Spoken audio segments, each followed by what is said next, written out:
Bienvenue dans le journal de l'intelligence économique, l'émission qui révèle les dessous de la guerre économique. Les salons professionnels nient d'espions. En effet, les salons sont un formidable terrain de chasse pour les braconniers de l'information. Le gibier y est nombreux et hélas, trop souvent insouciant. Des stands sans surveillance, des ordinateurs ouverts et librement accessibles, des technologies exposées et non protégées. Bref, les entreprises ne se doutent pas que les curieux rôdent dans les allées des salons. La preuve en images, nos journalistes Camille Rustici et Alexandra Renard ont suivi un consultant en intelligence économique lors d'un grand salon parisien dédié aux machines-outils. Et vous allez le voir, c'est édifiant de naïveté. Caméra thermique, engins ultra sophistiqués, robots high-tech. Nous sommes en région parisienne au Salon mondial de la sous-traitance industrielle, le MIDEST. Chaque année, 1700 PME y présentent leur dernière technologie. Ce salon, c'est la caverne d'Ali Baba pour tous ceux qui veulent récupérer de l'information stratégique. Espionnage, vol d'informations, contrefaçon, les PME qui exposent ne sont pas toujours conscientes des risques. Franck Tonini est consultant en intelligence économique. Il aide les PME à collecter et à protéger leurs informations sur un salon. Le salon, c'est la troisième source d'information après la presse et Internet.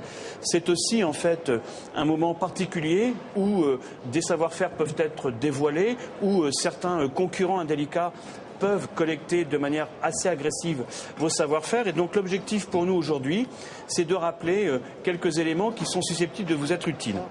Nous retrouvons Franck peu avant l'ouverture au public. Tout de suite, il pointe les mauvaises pratiques. Et en fait, voilà, les personnes.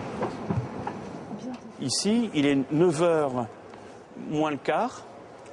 Dans un quart d'heure, les visiteurs arrivent. On constate qu'il n'y a pas encore 10% des exposants, sauf les matinaux. Et parmi les matinaux, eh bien, effectivement, on va avoir des entreprises qui vont aller à la pêche. Et le poisson mord facilement. Carte de visite, documents commerciaux, savoirs technologiques. Les concurrents et autres espions industriels n'ont qu'à se pencher. Sur cet ordinateur, Franck en profite même pour consulter les dossiers clients et les projets de partenariat de cette entreprise. Une mine d'informations à la portée de n'importe quel concurrent. Le responsable du stand apparaît enfin, il tombe des nues. Non mais attendez. Je suis d'accord avec vous que effectivement sur non mais c'est un truc incroyable. Je vous assure, on voit jamais ça. Faut que vous fassiez vachement attention. Non mais peut-être. La prochaine fois, notre homme prendra ses précautions, comme mettre ses pièces sous vitrine, concevoir des espaces clos de négociation pour éviter d'être écouté, ou encore aller chercher lui-même de l'information afin de mieux connaître ses concurrents. C'est ce que fait Eva Escandon. Elle dirige une entreprise qui fabrique des machines pour l'agroalimentaire. Aujourd'hui, elle s'intéresse aux concurrents chinois. Ils sont de plus en plus présents chez nous et donc j'avais effectivement envie de savoir au niveau de l'activité, au niveau de notre activité, si c'était un concurrent potentiel ou pas. Alors c'est de l'espionnage, ça dépend comment on le pratique. Si on n'a pas décidé forcément de le pratiquer sous cette forme-là, ça peut être juste de la veille, de la veille concurrentielle. La veille, difficile quand on ne parle pas le mandarin. Franck lui présente Yashao, sa collaboratrice chinoise. Elle a déjà ciblé un concurrent d'Eva sur le salon. Elle lui propose de se rendre sur son stand. La pêche a été bonne. Grâce à Yashao, Eva sait qu'elle devra se préparer à affronter ce nouveau compétiteur. Pour Scarlett, c'est aussi la langue qui fait la différence. Scarlett travaille pour la Chambre de commerce d'Île-de-France. Elle a repéré cette entreprise tunisienne qu'elle souhaite associer aux PME partenaires de la Chambre. Son souci, c'est de ne pas passer pour une commerciale. Heureusement, elle a un atout. Ce qui est bien, c'est que je parle arabe, donc ils vont être plus à l'aise que si on parlait une langue étrangère, comme c'est leur langue maternelle. Donc c'est un grand plus. Et puis, c'est essayer de les aborder en tant qu'amis, pas en tant que commercial qui vient vraiment espionner l'information. Mission accomplie. Le chef d'entreprise est conquis. Il propose même des pâtisseries pour fêter un futur partenariat. Finalement, sur un salon, les opportunités comptent autant que les risques. Bien, avec moi sur ce plateau, Ludovic Emanueli, bonjour. Bonjour. Vous êtes un spécialiste en intelligence économique, mais surtout, vous avez une particularité, vous dirigez l'association Osons l'offensif. Clairement, ça veut dire que vous êtes partisan d'être offensif en intelligence économique. Là, ce que vous venez de voir, vous êtes surpris ou pas ?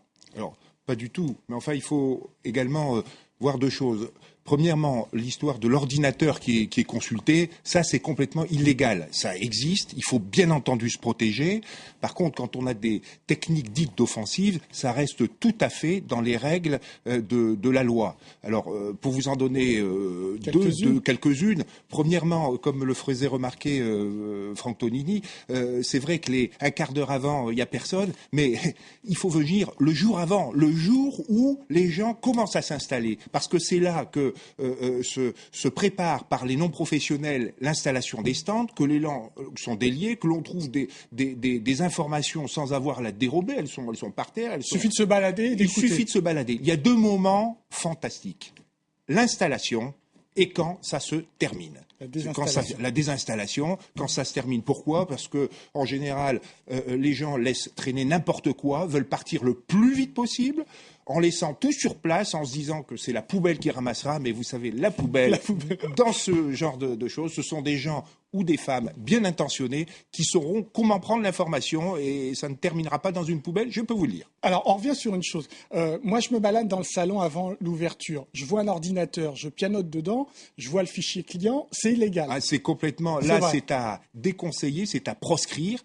C'est complètement illégal. Ce n'est même pas une technique offensive, c'est du vol et donc à proscrire. Par contre, vous avez des gens qui sont très mal intentionnés et qui vont le faire. Et ceux qui vont le faire sont en illégalité. Donc, à vous, qui avez des stands, de vous protéger en surveillant votre matériel. Et bien entendu, en protégeant complètement vos ordinateurs, les fermer et les prendre avec soi. Il n'y a aucune raison que les ordinateurs restent ouverts sur le stand. Alors, Ludovic Emanueli, qu'est-ce que c'est que l'offensif légal dans un salon, par exemple ? Alors, l'offensif, ça peut s'exprimer de la manière suivante. C'est tous les moyens que l'on peut utiliser sans tabou ni barrière, qui sont tout à fait ces moyens légaux, innovants, bien sûr, qui vous permettent d'acquérir de l'information. Par exemple Par exemple, déjà, venir avant que le salon ouvre. C'est déjà de l'offensive, puisque personne, je ne vais pas vous dire que personne le fait. Après l'émission, tout le monde le fera. Donc, ça ne sera plus une règle. Mais si vous voulez acquérir d'informations, ces moments privilégiés sont avant, où vous avez une ouverture, pendant, le fait par exemple, de suivre quand vous êtes dans un salon. Vous avez deux catégories de personnes qui vous intéressent. Premièrement, vos clients, savoir où ils vont, donc chez vos concurrents, et vos concurrents. Pourquoi ? Parce que vos concurrents, vous allez savoir non seulement qui ils reçoivent, peut-être vos clients, et puis vos concurrents ont aussi des fournisseurs. Et cela vous permet de savoir comment après pouvoir traiter ces fournisseurs qui sont peut-être aussi vos fournisseurs. Je vais juste vous raconter une anecdote. Il y a quelques années, j'étais en charge d'un salon qui vendait des produits textiles et on s'est rendu compte qu'une grande surface allait dans ce stand du Bangladesh, je me rappelle à l'époque, et je disais au DIM, mais de la grande surface concurrente, regardez, s'il en achète pour 2 millions de t-shirts et que vous passez après, ça vous permettra peut-être d'avoir des prix beaucoup moins chers. Donc l'offensif, c'est surveiller à la fois ses concurrents et ses fournisseurs et les fournisseurs des concurrents. Il faut que ce soit les meilleurs qui aillent sur les salons. Alors, est-ce que tout ça, on en parle dans l'entreprise ? Est-ce que d'après vous, les forces de vente ou les ingénieurs sont sensibilisés à cette question ? Est-ce qu'ils se rendent à des salons en ayant cette sensibilisation ou pas du tout ? Ou tout le monde est naïf comme on a pu le voir un petit peu, hélas ? Alors, je vais vous dire une chose. Tout le monde est sensibilisé. Tout le monde sait qu'il ne faut pas laisser son ordinateur ouvert à vue et à cri de tout le monde. Tout le monde le sait. Mais tout le monde s'en fout. Mais tout le monde s'en fout. Savoir que le salon, qui est un terrain de chasse exceptionnel. Pour faire du commerce, il faut d'abord un terrain de chasse. Le salon est l'endroit le plus extraordinaire où on rencontre le plus grand nombre de personnes qui peuvent nous intéresser. Donc il faut être sur son 31, il faut être en armes et en position d'être le meilleur guerrier. Et donc, il ne faut pas se coucher à 4 heures du matin la veille et aller faire la fête avec les copains. Ça consiste déjà par une très bonne préparation. Très bonne préparation et savoir qui on va voir. Alors, est-ce qu'il y a des pays qui sont bien préparés pour ça, c'est-à-dire qui sont très offensifs et qui parfois, franchissent la ligne jaune, tout simplement? Alors, des pays, si je cite des noms, je vais avoir un certain nombre de petits mots qui ne seront pas très agréables. Il y a effectivement des pays qui franchissent la ligne jaune. Alors, globalement, un grand nombre de pays franchissent la ligne jaune. Certains beaucoup Nous plus aussi, que alors. les autres. Les Français aussi. Les Français, jamais. Non. Mais un certain nombre le font. Ce qui se passe, c'est que des pays sont très offensifs. Les Allemands sont très forts. Je parle d'offensif. Oui, et du légal, on est Et du d'accord. légal. Les Chinois sont aussi très offensifs. Quand je les vois aller sur des salons, mais d'une manière très intelligente. Quand je vous dis Quasi militaire. quasi organisation. militaire, mais quand je vous dis que les Allemands, les Chinois, les Israéliens, certains pays nordiques, les Américains sont très offensifs, c'est pas pour vous dire qu'ils sont mauvais. Non. Je reconnais en eux quelque chose d'assez extraordinaire. Et il faudrait que nous, Français, qui en avons les capacités, puissions le faire. Car cette partie offensive, on peut la retourner d'une manière extrêmement bénéfique pour nos entreprises. Alors, vous avez été dans une entreprise un certain nombre d'années en charge de ces questions d'intelligence économique.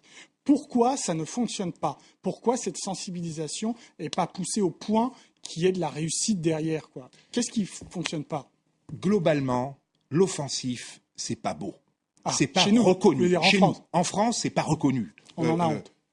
On n'a pas de médaille quand on fait de l'offensif. Dans certains pays, quand on ramène des marchés, on est le roi, on est le plus fort. En Italie, un commercial est reconnu comme quelqu'un de très fort. Chez nous, c'est l'ingénieur.